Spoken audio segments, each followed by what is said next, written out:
Ustedes llevan una planificación de cuánto dura un perno estructural, ¿no es cierto?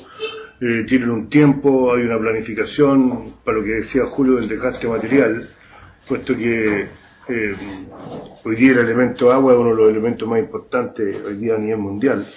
Entonces la gente de hecho reclama de que las aguas del río Concagua son muy importantes para la vida, para la flora y fauna, para la agricultura exportadora, ¿no es cierto?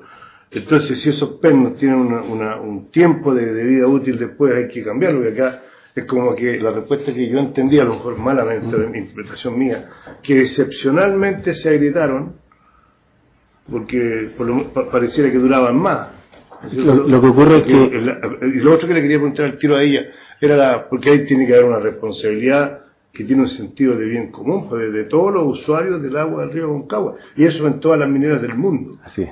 Y lo otro es que las evaluaciones, que los monitoreos ya dijo 40 o 140, no capté bien.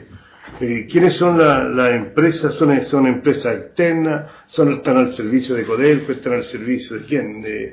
Las que dan el visto bueno de que ahora sí que el agua está en buenas condiciones, porque es muy importante que uno tenga cierta seguridad del agua que está usando, que está consumiendo, que está tomando, que estamos regando. Así es, sin perjuicio de lo que nos pueda complementar Pamela, dos cosas. Primero, era un estanque nuevo. O sea, aquí no estamos hablando de pernos que están corroídos por el paso del tiempo o falta de mantención. Esto como que si yo comprara un auto, y se supone que compramos el mejor auto, y el auto tiene un problema.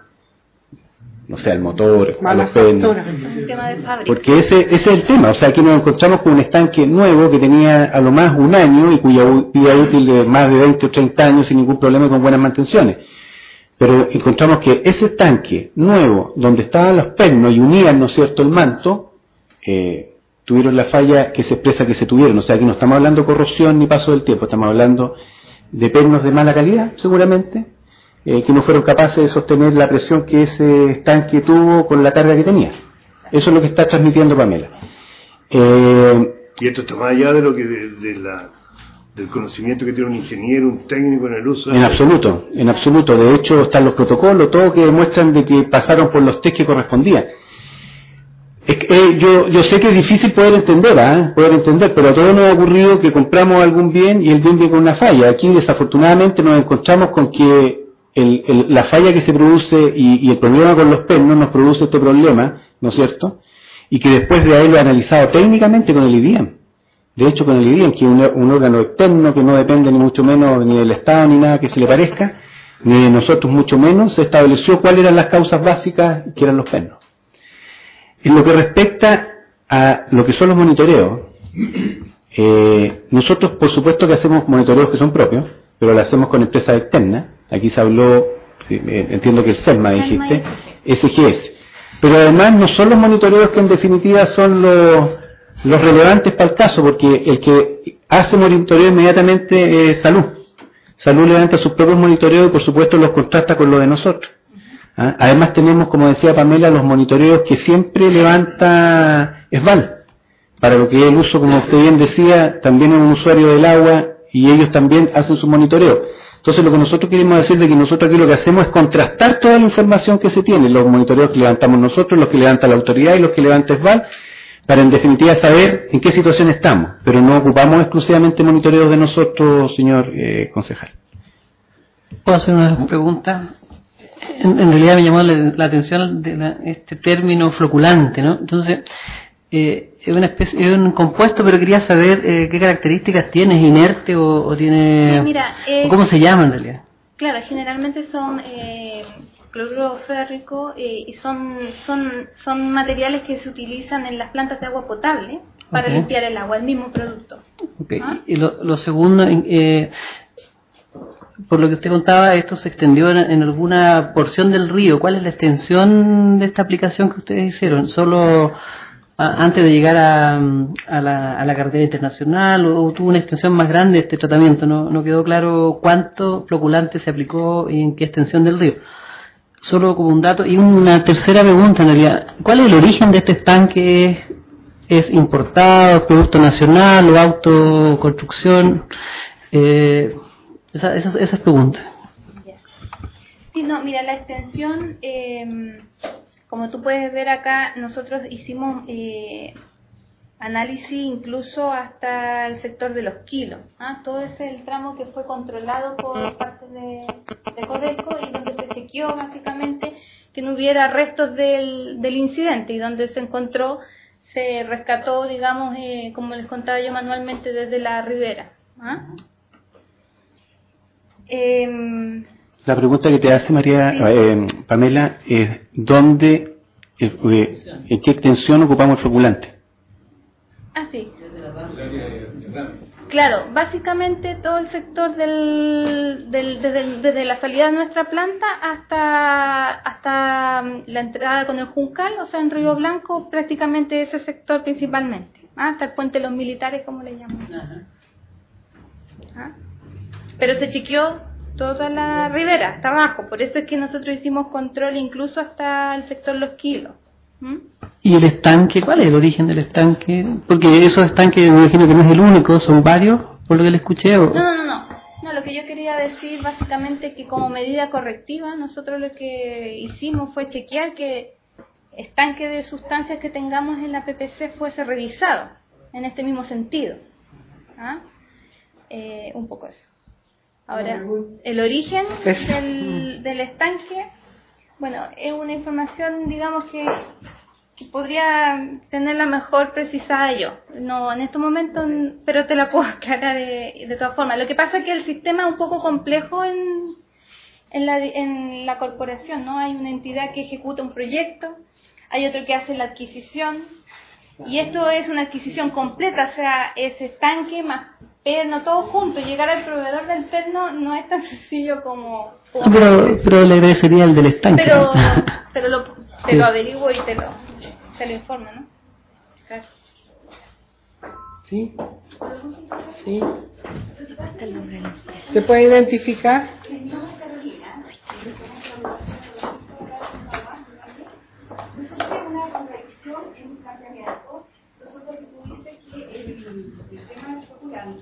Está compuesto por cloruro férrico, ¿ya? Tengo entendido que en una escala de toxicidad de 0 a 4, el cloruro férrico posee una toxicidad número 3, ¿ya?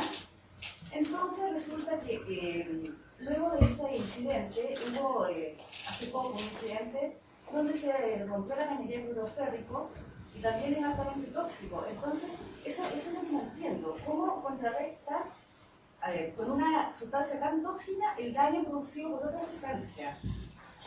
Sí, mira, la verdad el cloruro férrico no es el cloruro férrico como tal lo que finalmente se forma con el agua. El cloruro férrico lo que ocurre es una reacción química que es una hidrólisis en presencia de agua y forma un coloide que es un hidróxido de hierro, ¿no es cierto?, que se forma en presencia de agua. Y eso es finalmente lo que permite la agregación de partículas. No es el cloruro férrico que uno pudiera decir un reactivo corrosivo, ¿no es cierto? No, sino que es el coloide que se forma a partir de la hidrólisis con agua y eso forma un coloide y eso es lo que te permite coagular y precipitar partículas. ¿Ya? No es el cloruro férrico directo. ¿Que contiene cloruro férrico? Claro, ocurre el cloruro férrico en contacto con agua, forma un coloide. Esta situación permite precipitar partículas.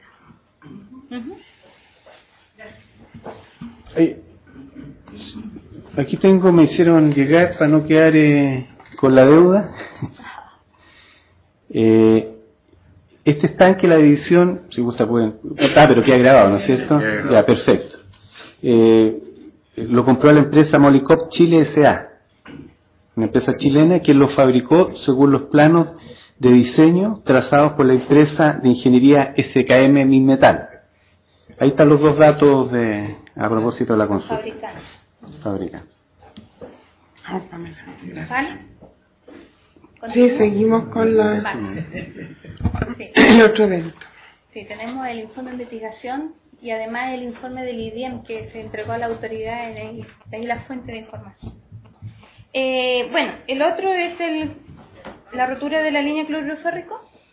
Ahí, bueno, en la madrugada del 15 de marzo, la cañería cloruro férrico presentó una fuga estimada de 2 metros cúbicos, ¿ya?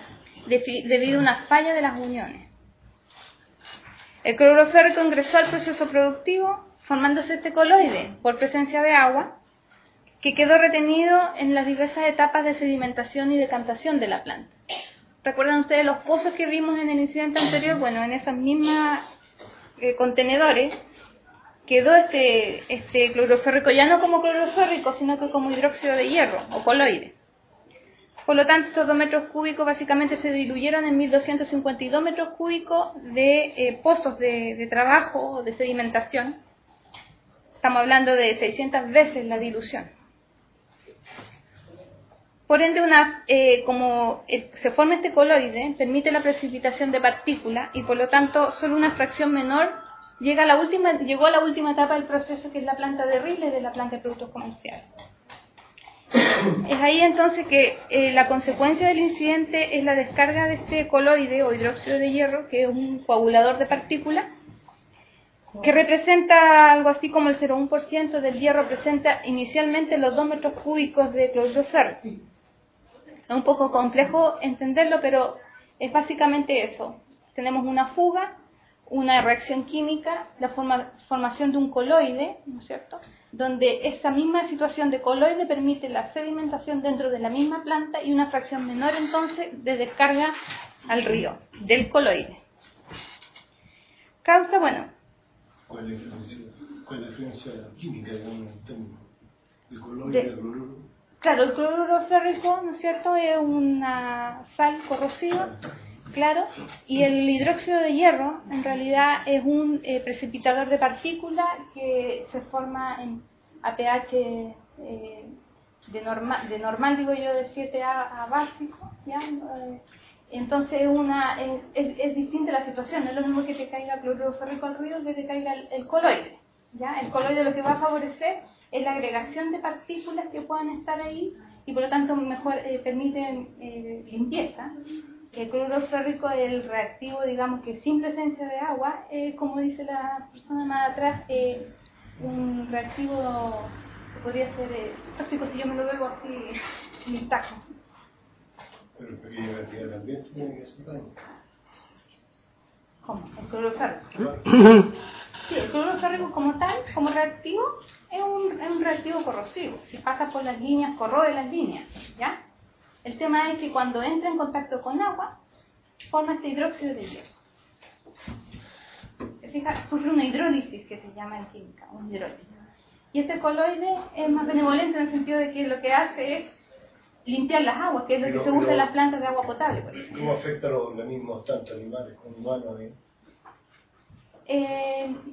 No, en mira, esa concentración parece que no. Claro, no, por porque, lo que yo te entendí. o sea, imagínate que el Pero hierro presente en los 2 metros cúbicos se diluyó 600 veces, porque tenemos un volumen de 1.252 metros cúbicos versus 2 metros cúbicos. Entonces, esos 2 metros cúbicos de cloruro férrico quedaron contenidos básicamente en 1.252 metros cúbicos. 600 veces la dilución prácticamente. Entonces, esto gracias a que la planta PPC tiene estos estanques o estos pozos de trabajo, pozos de sedimentación, de plantación, que permite justamente que ante una situación como esta quede contenido en planta y no vaya hacia afuera. Pero algo, claro, efectivamente, algo cayó y eso es lo que estamos presentando. No, o sea, y es por eso también que las medidas, por ejemplo, del incidente anterior, es aumentar la capacidad de contención de la planta. ¿Ya? Causa, bueno, aquí sí tiene que ver con el tema de la corrosión. ¿Te fijas? Está la línea de cloruro férrico sin agua, solita, y corroe entonces esta línea, ¿ya? Pero no la línea, sino que el flange de la unión entre cañerías, ese flange que está ahí se corroe, ¿ya? Podemos ver cómo quedó bailando, digamos, la unión de la línea, ya producto de esta corrosión. Quería mostrarles antes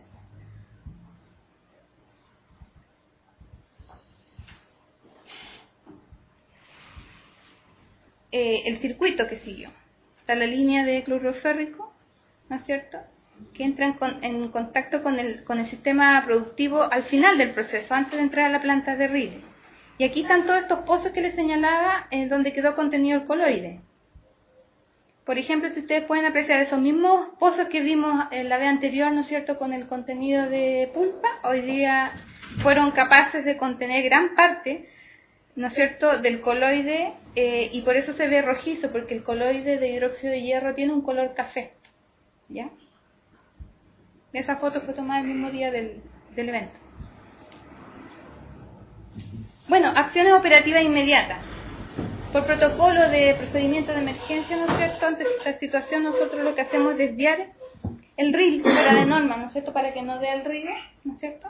Y en este caso se mandó primero el sedimentador de la planta de tratamiento de efluente, ¿ya?, que es un estanque, no un estanque, yo digo pozos, en realidad son pozos grandes, ¿no es cierto?, que son parte del tratamiento del reel.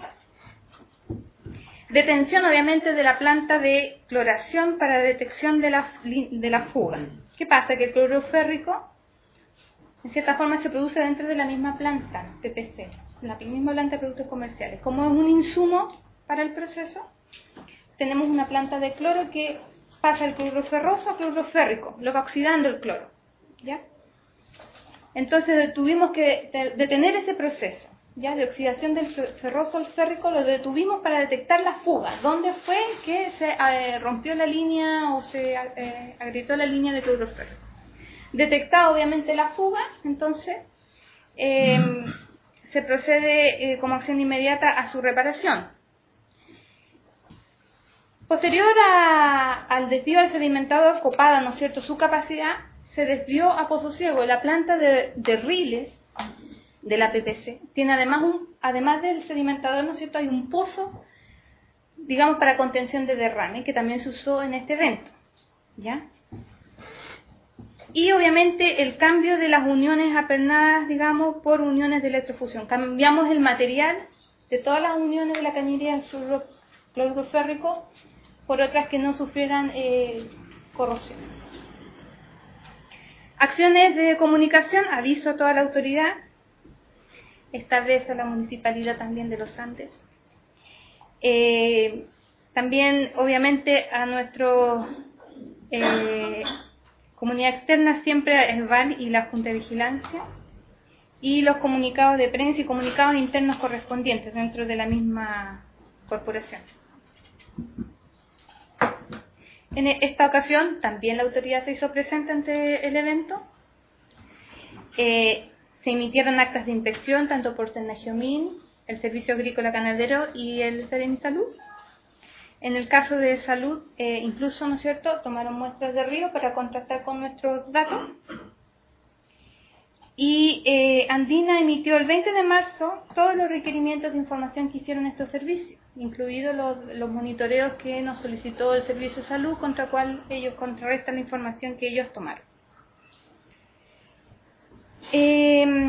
Organismo externo, ESVAL y Junta de Vigilancia con su cierre preventivo de compuertas también.